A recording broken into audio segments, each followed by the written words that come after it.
વડોદરા શહેરના વિવિધ વિસ્તારોમાં ટ્રક અને ટેમ્પોની ચોરીની અનેક ઘટનાઓ બાદ ડીસીબી પોલીસને મોટી સફળતા મળી છે.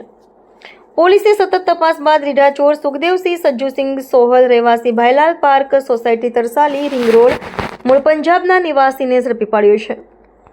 શહેરમાંથી છેલ્લા કેટલાક દિવસોમાં 4 ટેમ્પોની ચોરીની ફરિયાદો નોંધાઈ હતી. ડીસીબી પોલીસ દ્વારા સીસીટીવી ફૂટેજ અને ટેકનિકલ માહિતીના આધારે તપાસ હાથ ધરાતા અગાઉ પણ વાહન ચોરીના ગુનામાં પકડાયેલા સુખદેવસિંહ પર શંકા ગઈ હતી.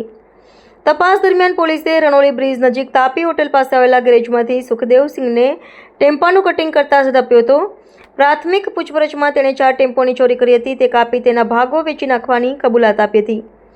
તેના દ્વારા તુલસીવાડી રોડ, ડભોઈ રોડ, ગણેશનગર, માંજલપુર અને ફતેગંજના કુમકુમ પાર્ટી પ્લોટ વિસ્તારેથી ટેમ્પાની ચોરી કરાયેલી હોવાનું બહાર આવ્યું છે. ડીસીબી પોલીસ હાલમાં વધુ પૂછપરછ કરીને ચોરીના નેટવર્ક તથા અન્ય સંકળાયેલા વ્યક્તિઓની શોધખોળ કરી રહી છે.